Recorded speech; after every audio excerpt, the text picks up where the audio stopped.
Alléluia, Alléluia, Alléluia, Alléluia, Alléluia, Alléluia, Alléluia, Alléluia, Alléluia, Alléluia. Le chemin d'Emmaüs, le chemin d'Emmaüs.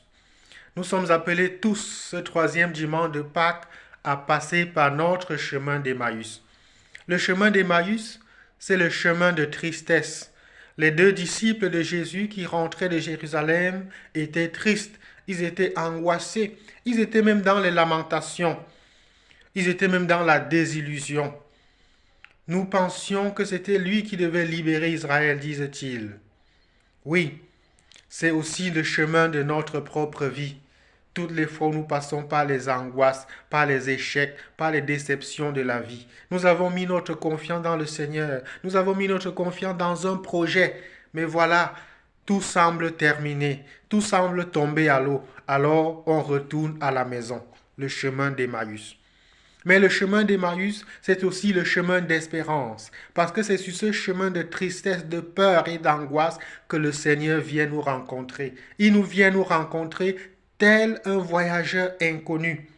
Et à travers sa présence, il nous appelle, il nous explique à nouveau la parole de Dieu. Il nous explique les saintes écritures et ouvre notre intelligence au mystère de Dieu. C'est cela aussi le chemin d'Emmaüs. Malgré la tristesse et l'angoisse, nous laisser instruire par la parole de Dieu. Nous laisser accompagner par ce voyageur inconnu que Dieu met sur notre route.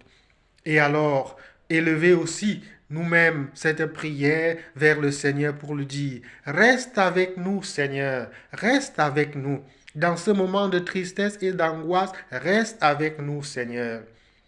Et cette prière portera son fruit parce que justement le Seigneur restera avec nous. Nous l'avons vu, lorsqu'ils prient, le Seigneur demeure avec eux. Et c'est dans ce moment d'intimité avec le Seigneur, lorsqu'ils se mettent à table, que Jésus ressuscité se révèle à eux dans la fraction du pain. Reste avec nous, Seigneur. Le chemin d'Emmaüs, c'est le chemin de tristesse, mais c'est aussi le chemin d'espérance, le chemin de rencontre avec le Seigneur, lui qui vient comme un voyageur inconnu. C'est le chemin d'une nouvelle rencontre qui change toute notre vie.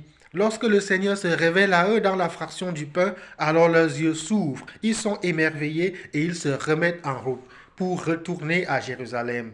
Alors, toi qui es sur ton chemin d'Emmaüs, qui est le chemin de tristesse et d'angoisse, laisse-toi rencontrer par le Seigneur. Et parce que le Seigneur te parle, parce qu'il se révèle à toi dans sa parole, dans le sacrement de son corps et de son sang, que tu reçoives toi aussi la force pour retourner à Jérusalem, pour aller témoigner, pour aller dire au monde combien le Seigneur est grand, combien le Seigneur est bon, combien il s'est manifesté à toi.